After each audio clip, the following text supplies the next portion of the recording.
IBPS Clerk Recruitment 2025 যত আছে 10277টা vacancy স্যালাৰি আপোনালোকৰ 28000 টকাৰ পৰা 35000 টকা পৰ্যন্ত বৃদ্ধি পাব।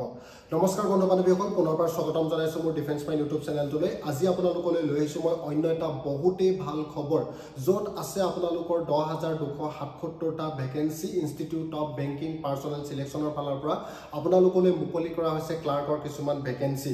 যদি আপোনালোকে ভ্যাকেন্সিসমূহ এপ্লাই কৰিব বিচাৰে, এপ্লাই কৰিবলৈ হলে আপোনালোকৰ বয়সৰ সময়সীমা কিমান, এডুকেশন কোৱালিফিকেশন কিমান, এপ্লিকেশন ফিস আপোনালোকে কিমান কাটিব লাগিব, সিলেকশন প্ৰসেস কেনেকুৱা ধৰণৰ হ'ব, আমাৰ অসমৰ কাৰণে কিমান ভ্যাকেন্সি আছে, কেনে ধৰণে আপোনালোকে এপ্লাই কৰিব, সম্পূৰ্ণ ডিটেইলছ এ টু জেড আপোনালোকক দি আছো। মাত্ৰ ভিডিওটিৰ পৰা আপোনালোকে আঁতৰি নাযাব, ষ্টাৰ্টিংৰ পৰা এণ্ডিংলৈ ভালদৰে চাই যাব। আৰু যদিহে মোৰ চেনেললৈ নতুন কৈছে মোৰ চেনেলটো এবাৰ সাবস্ক্ৰাইব কৰি দিব, কাষতে থকা বেল আইকনটি প্ৰেছ কৰি দিব যাতে এনেকুৱা ধৰণৰ ভিডিওবিলাকৰ নটিফিকেশন আপোনালোকে আগলৈও পাই থাকে।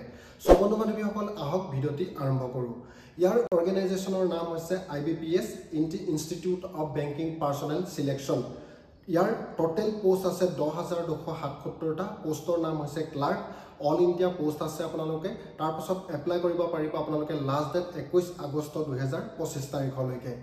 বয়সৰ সময়সীমাৰ ক্ষেত্ৰত যদি চাবলৈ যাওঁ, আপোনালোকে 20 বছৰ বয়সৰ পৰা 28 বছৰ বয়সলৈকে পদবিলাক এপ্লাই কৰিব পাৰিব। তাৰ লগতে এজ ৰিলেকশ্যন দিছে ST SC কাৰণে 5 বছৰ আৰু OBC কাৰণে দিছে 3 বছৰ। এতিয়া জানো হক এডুকেশন কোৱালিফিকেশনৰ ক্ষেত্ৰত আপোনালোকে গ্ৰেজুৱেচন কৰা হ'ব লাগিব যিকোনো ৰিকগনাইজ ইনষ্টিটিউটৰ পৰা। তাৰ পাছত আপোনালোকৰ কম্পিউটাৰ নলেজ থাকিব লাগিব আৰু কম্পিউটাৰ অপাৰেটিং ৱৰ্কিং সিস্টেম আপোনালোকে জানিব লাগিব আৰু আপোনালোকে যেটো অফিচিয়েল নলেজ হেতু থাকিব লাগিব, পঢ়িব জানিব লাগিব আৰু আপোনালোকে ক'ব জানিব লাগিব। তাৰ পাছতে এপ্লিকেশন ফিছৰ ক্ষেত্ৰত আপোনালোকে UR OBC EWS 850 টকাকৈ এপ্লিকেশন ফিছ কাটিব লাগিব আৰু ST SC আৰু PWD 175 টকাকৈ এপ্লিকেশন ফিছ কাটিব লাগিব। এতিয়া জানো হক সিলেকশন প্ৰসেসৰ ক্ষেত্ৰত দুটা পৰ্যায়ত আপোনালোকৰ সিলেকশন প্ৰসেস হ'ব। প্ৰথমতে হৈছে প্ৰিলিমিনাৰী এক্সাম আৰু দ্বিতীয়টো হৈছে মেইনছ এক্সাম। যেটো প্ৰিলিমিনাৰী এক্সাম হ'ব সেই এক্সামত আপোনালোকৰ পোন প্ৰথমতে ইংলিছত থাকিব 40টা কোৱেশ্যন আৰু 30টা কোৱেশ্যন। ইংলিছত থাকিব 30টা কোৱেশ্যন 30 নম্বৰ থাকিব। তাৰ পাছত নিউমেৰিকেল এবিলিটি থাকিব 35টা কোৱেশ্যন 35 নম্বৰ আৰু একেবাৰে শেষত যেটো থাকিব আপোনালোকৰ ৰিজনিং, তাত থাকিব 35টা কোৱেশ্যন 35 নম্বৰ, টোটেল 100 নম্বৰ।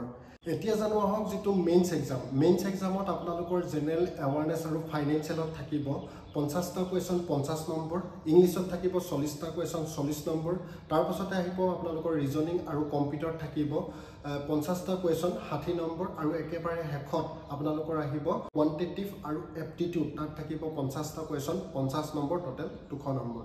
এতিয়া জানো হক আপোনালোকে ভ্যাকেন্সিসমূহ কেনে ধৰণে এপ্লাই কৰিব। আপোনালোকে এপ্লাই কৰিবলৈ পোন প্ৰথমতে ইয়াক ৰেজিষ্ট্ৰেচন কৰিব লাগিব। ৰেজিষ্ট্ৰেচন কৰিবলৈ হলে আপোনালোকৰ বিশেষ একো নালাগে, নিজৰ নাম, নাম্বাৰ আৰু ইমেইল আইডি আপোনালোকৰ প্ৰয়োজন হ'ব আৰু নিজৰ 2 কপি পাছপোৰ্ট সাইজ ফটোগ্ৰাফ প্ৰয়োজন হ'ব। আপোনালোকে ভিডিওৰ ডেসক্ৰিপচনত ইয়াৰ লিংক দিয়া আছে, লিংকটোত গৈ ক্লিক কৰি পোন প্ৰথমে আপোনালোকে ৰেজিষ্ট্ৰেচন কৰি ল'ব। তাৰ পাছতে আপোনালোকে অনলাইন কৰিবলৈ হলে মোৰ ভিডিওৰ ডেসক্ৰিপচনত যেটো দ্বিতীয় লিংক দিয়া আছে লিংকটোত গৈ আপোনালোকে ক্লিক কৰিব। ক্লিক কৰাৰ পাছত এটা নতুন পেজ খোল খাব। পেজটো খোল খোৱাৰ লগে লগে আপোনালোকে নিজৰ পাৰ্সনেল ডকুমেন্টস, তাৰ পাছত ৰিকুৱেষ্ট যিবিলাক ডকুমেন্টস আৰু একপি পাছপোৰ্ট সাইজ ফটোগ্ৰাফ আপলোড কৰিব আৰু কেটেগৰী ওয়াইজ আপোনালোকে নিজৰ এপ্লিকেশন ফিজ যেটো তাক আপোনালোকে আপলোড কৰি সাবমিট কৰি দিব আৰু প্ৰিন্ট আউট কপিটো ল'বলৈ নাপাহৰিব। সো বন্ধু বান্ধৱীসকল, ভিডিওটি আজি ইমানেই। ভিডিওটি যদি ভাল লাগে আপোনালোকে লাইক কমেন্ট শ্বেয়াৰ কৰিবলৈ নাপাহৰিব আৰু আপোনালোকে যদি এতিয়ালৈকে মোৰ চেনেলটো সাবস্ক্ৰাইব কৰি লোৱা নাই চেনেলটো এবাৰ সাবস্ক্ৰাইব কৰি ল'ব। সো বন্ধু বান্ধৱীসকল, আজিলৈ ইমানেই। জয় হিন্দ, জয় ভাৰত, বন্দে মাতৰম।